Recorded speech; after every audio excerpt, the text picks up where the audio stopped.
Before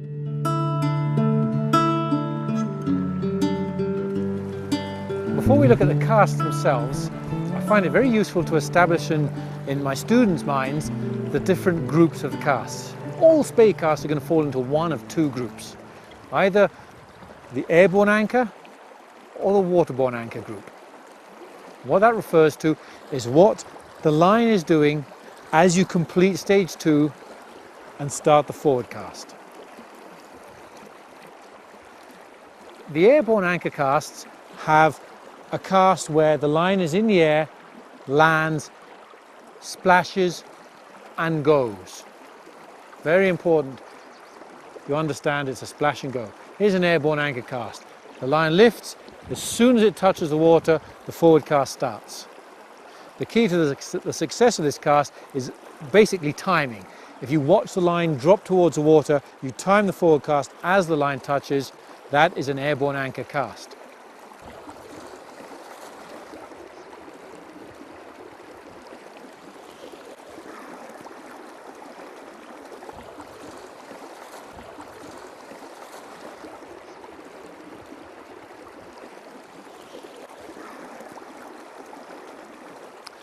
The advantage of the airborne anchor casts are that they're a quicker change of direction.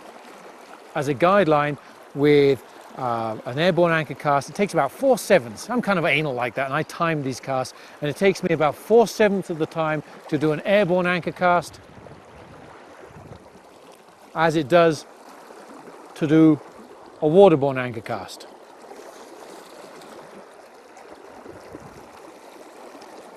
The other advantage of an airborne anchor cast is it doesn't make any disturbance on the water.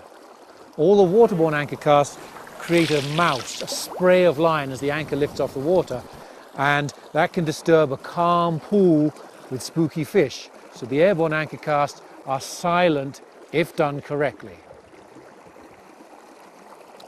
And finally, with sinking lines, when you've got a sinking line, all the time your line's in the air, an airborne anchor will not sink. It'll only sink when it touches the water. So as long as your timing is right, the fastest of sinking lines is easy to cast once you get the cast out of the water, because once it splashes and you've gone on the forward cast, there's no time for it to sink and make the cast difficult.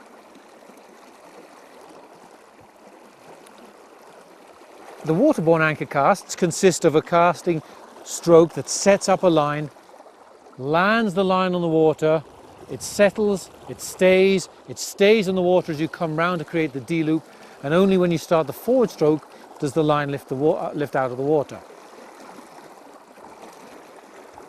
In this case, the double Spey is a waterborne anchor cast. I lay the line across my body, it stays, it sticks on the water, it stays in the water and only leaves there as I complete the forward stroke. These tend to be the easier casts to learn. Because you have this pause when the anchor touches the water, you can have a breakdown whilst you think of the next stage of the cast. With the airborne anchor cast, because everything is continuous, you kind of almost have to have this cast established before you start the airborne anchor cast and master them. The waterborne anchor cast, you can pause, you can break them down and cast and think about your cast a little bit easier. And the final advantage of a waterborne anchor cast is with really big flies, the airborne anchor cast, or maybe a lot of weight, the airborne anchor cast can kick, they can land, and that weight can kick out the water and make for very uneven, very raggedy forward loops.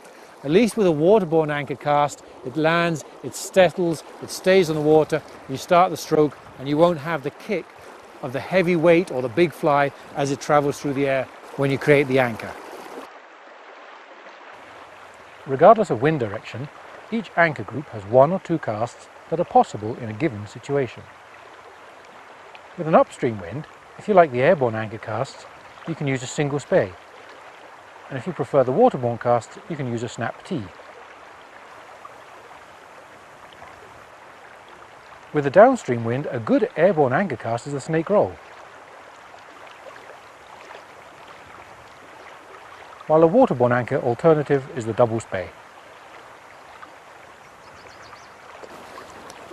It doesn't matter which cast you do. If, for example, you're a fan of the airborne anchor cast and I'm casting on this side of the river, I have a downstream wind, I can do an airborne anchor from that side of my body. or I can make an airborne anchor cast from the upstream side of my body.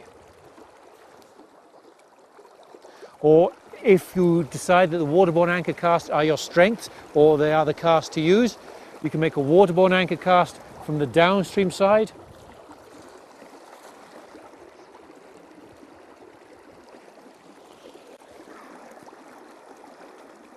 And you can make a waterborne anchor cast from the upstream side.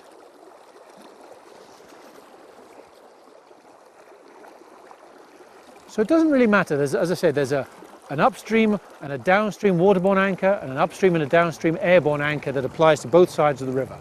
It's just useful at this early stage of the game to understand that whatever cast you make will either have a waterborne anchor or an airborne anchor, and if you can understand the differences between these two, it makes learning these casts a lot easier.